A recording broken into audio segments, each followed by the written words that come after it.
Hola, soy Alex Slater y les doy la bienvenida a esta presentación sobre alfabetismo digital. Durante la presentación vamos a hacer un recorrido sobre la importancia de desarrollar competencias digitales. Yo lo voy a contextualizar en la educación superior, que es de mi interés. Revisaremos distintas propuestas para medirlas y finalmente vamos a reflexionar sobre cómo aplicarlas, por ejemplo, en contextos universitarios. Bien, comenzando con la presentación. El propósito de esta exposición es comprender qué significa el alfabetismo digital y cómo podemos evaluarlo en un contexto educativo actual.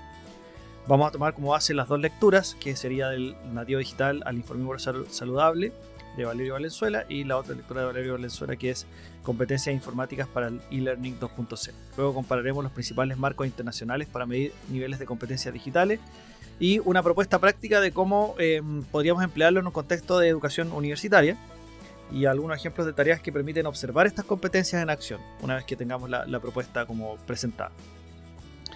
¿Por qué importa desarrollar competencias digitales? Primero, en la sociedad actual el conocimiento y la información son los principales recursos de aprendizaje y trabajo. Sin embargo, el acceso a grandes volúmenes de información no garantiza un uso crítico ni responsable de ello.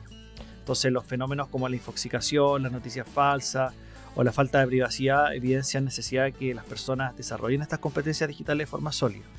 Por eso hablar de alfabetismo digital implica mucho más que aprender a usar las herramientas, sino que más bien a pensar, a comunicar y a actuar de manera ética y reflexiva en entornos digitales. En la primera lectura tenemos algunos datos importantes que rescatar. Valerio Valenzuela cuestionan el mito del nativo digital. No basta con haber nacido rodeado de tecnología, lo importante es saber usarla con criterio. Entonces los autores introducen el concepto de informívoro saludable. Ahora, desde esta mirada, por ejemplo, las redes sociales, como caso de ejemplo, no deben ser vistas como un problema, sino que como un entorno donde, con acompañamiento docente, por ejemplo, los estudiantes pueden desarrollar competencias informacionales y sociales relevantes. En la segunda lectura, que habla sobre las competencias informáticas para el e-learning 2.0, más bien se propone una clasificación sobre competencias necesarias para desenvolverse en entornos de aprendizaje digital. Estarían las competencias tecnológicas, las competencias actitudinales y finalmente las competencias cognitivas. Ahora, esta clasificación más bien nos recuerda que el aprendizaje digital no solo requiere competencias técnicas, sino que también disposiciones éticas y, por supuesto, pensamiento crítico. ¿Ya?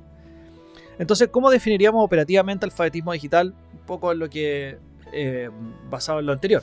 A partir de estas ideas podríamos definir como el alfabetismo digital como un conjunto integrado de conocimientos, habilidades y actitudes, rescatando la definición de competencia, que permite acceder, evaluar, crear, comunicar información digital de forma ética, segura y eficaz. Entonces, el alfabetismo digital incluye dimensiones tecnológicas, cognitivas, metacognitivas, sociales y emocionales, y está estrechamente vinculado también con la ciudadanía digital. Ahora, en otras palabras, ser alfabetizado digitalmente significa poder desenvolverse en el mundo digital con autonomía, criterio y responsabilidad. En los últimos años se han desarrollado distintos marcos conceptuales para describir y medir el alfabetismo digital. Por ejemplo, el DICOM 2.2, el Digital Literacy Global Framework de la UNESCO, el ICILS y los estándares ISTE y también la evaluación iSkills. Cada uno de estos modelos ofrece una manera distinta de entender qué significa ser competente digitalmente y cómo evaluar ese nivel de desarrollo. Esa idea es muy importante para lo que vamos a ir desarrollando a continuación. Acá se muestra una comparación de estos marcos internacionales. ¿Ya? Al analizarlos comparativamente, más bien nos ayuda a entender qué tipo de evidencias prioriza cada uno, y eso va a ser importante en el análisis de la propuesta que se va a presentar brevemente. ¿Ya? Por ejemplo, el DICOM 2.2 es probablemente el marco más detallado y extendido a nivel global. O sea, tiene, por ejemplo, 5 áreas de competencia, que a su vez se desglosan en 21 competencias específicas y 8 niveles de dominio, desde el usuario básico al especialista, y más bien ofrece descriptores y ejemplos de desempeño que permiten construir rúbricas, ¿ya? O autoevaluaciones tanto para contextos educativos, profesionales o de ciudadanía digital. ¿Ya? El Digital Literacy Global Framework busca servir más bien como referencia para medir el alfabetismo digital, pero en distintos países, tiene como una mirada más bien internacional, porque se encuentra alineado con los ODS, ¿ya? Específicamente con los ODS 4.4. Quizás su principal fortaleza radica en la posibilidad de comparar resultados y establecer logros mínimos o globales, ¿ya? Más bien el DLGF lo podría mantener como una guía más macro para pensar quizás para políticas educativas o para proyectos institucionales de alfabetización digital. El tercer modelo, que es el ICILS, ¿ya? Evalúa la alfabetización informacional y computacional y busca, por ejemplo, que los estudiantes deban buscar información, analizar datos, producir textos, responder preguntas sobre seguridad o ética digital. Si bien el público son como estudiantes de educación media, su estructura puede adaptarse perfectamente a la educación universitaria para medir el progreso de esas competencias, por ejemplo, en cursos introductorios. El iSkills es un enfoque que mide la competencia digital mediante tareas auténticas simuladas. Entonces, a diferencia de los anteriores, iSkills enfatiza el desempeño observable, lo que hace el estudiante, lo que hace y lo que declara saber, ¿ya? Entonces esto es muy interesante, por ejemplo, en programas de educación superior, ya que permite integrar el uso de tecnología por ejemplo, con habilidades de resolución de problemas o de comunicación. Y finalmente los estándares ISTE, que son para estudiantes, no es una prueba, sino que es un conjunto de descriptores que perfilan al estudiante como un ciudadano digital, como un creador de conocimiento, un pensador computacional, un comunicador creativo o un colaborador global, ¿ya? Estos estándares, por ejemplo, son importantes para diseñar rúbricas de aula, ¿ya? Planificar proyectos interdisciplinarios o promover la innovación docente incluso, ¿ya? Y miden comportamientos y actitudes esperadas en el uso de la tecnología. Entonces, como cierre de esta parte, en realidad estos 5 marcos los deberíamos ver como complementarios, porque el DICCOMP aporta una estructura detallada y niveles de progresión, el DLGF ofrece una visión global, comparabilidad internacional, con esto de estar como referenciado con los ODS. El ICILS y el iSkills son modelos de evaluación basados en desempeño, y los ISTE nos entregan más bien una dimensión formativa y pedagógica de la práctica, desde la mirada de la práctica docente. Entonces, a modo de conclusión, en realidad usarlos de manera integrada podría ser una idea interesante para diseñar un sistema de evaluación del alfabetismo digital que sea riguroso, contextualizado y centrado, por ejemplo, en el aprendizaje auténtico. Entonces, en definitiva, el alfabetismo digital no hay un único modelo, sino que hay más bien un ecosistema de marcos complementarios. Entonces, para la estrategia de evaluación, lo que se propone es una estrategia de evaluación combinada para evaluar el alfabetismo digital de manera efectiva en educación superior. Integrar estos enfoques y estas herramientas. Entonces se propone una estrategia más o menos en las siguientes fases. Una primera fase que podría tener diagnóstico inicial. Acá el objetivo no es calificar, sino que visibilizar fortalezas y brechas digitales, ¿ya? Por ejemplo, tareas de desempeño alineado al DICCOMP o al marco de la UNESCO. Una segunda parte con proyectos auténticos de aprendizaje. Acá estaría el énfasis como en aplicar la tecnología en problemas reales o en crear productos con valor comunicativo o social, por ejemplo, ¿ya? Una tercera etapa que tendría que ver con, por ejemplo, con la creación de portafolios digitales para evidenciar, por ejemplo, creación, ¿verdad? O sistematización de información.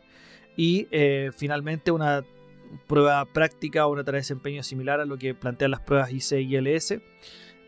Quizá una investigación guiada que culmine en un producto multimedia, una presentación que evidencie, por ejemplo, decisiones críticas sobre información, seguridad, comunicación, ¿ya? Y con esto podríamos en fondo combinar las perspectivas de los distintos marcos, que sería la medición de habilidades, observar desempeño y alguna reflexión sobre la práctica, ¿ya?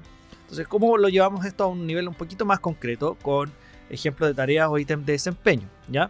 Entonces, por ejemplo, un primer ejemplo podría ser desarrollar curación informacional, ¿ya? En esta actividad los estudiantes a lo mejor tendrían que partir de un tema o problema complejo, por ejemplo, inteligencia artificial en la educación o el impacto, por ejemplo, ambiental del uso de dispositivos electrónicos, y deberían construir una colección curada de fuentes, ¿ya? Aquí el reto estaría en justificar por qué consideran confiable cada fuente, contrastar la información y organizarla de manera ya sea visual o narrativa, ¿ya?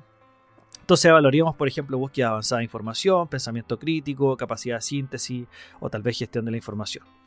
En el segundo ejemplo, que habla sobre ciudadanía y seguridad, acá se podría proponer un ejercicio práctico donde el estudiante configure correctamente la privacidad de una cuenta, ¿ya? Detecte intentos de suplantación, por ejemplo, identidad o identifique noticias falsas.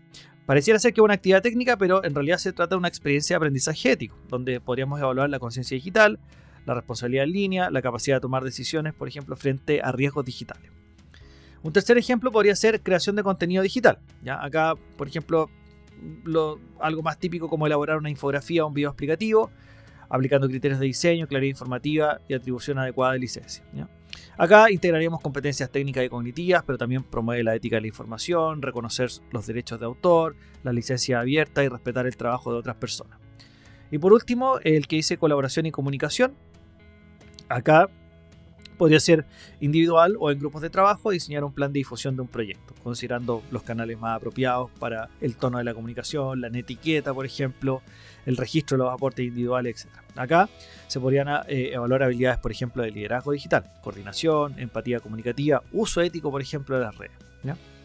Entonces, en conjunto, estos 4 ejemplos más bien nos permiten como evaluar el alfabetismo digital de manera integral, articulando lo técnico, lo cognitivo, lo social y lo ético, y obviamente integrando también esta como visión ampliada de los distintos marcos que se complementan respecto de lo que mide, y genera también productos auténticos que podrían, por ejemplo, incorporarse en este portafolio digital para evidenciar el progreso real del estudiante en distintos contextos en los cuales trabajen.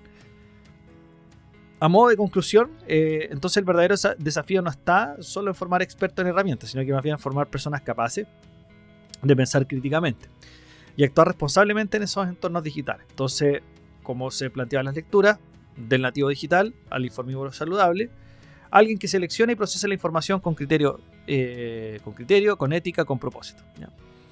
Entonces, y por último, evaluar las competencias. Obviamente requiere combinar marcos estructurados. Ya vimos que los marcos son complementarios, DICOM, UNESCO con tareas auténticas, iSkill, ECLS, por ejemplo, con rúbricas de tareas auténticas, digamos, y con rúbricas formativas, por ejemplo, como lo que plantean los estándares ISTE. De esa manera, también creo que se puede avanzar hacia una educación digital más integral y significativa en un entorno universitario. Aquí tenemos las referencias que se han utilizado para esta presentación. Muchas gracias.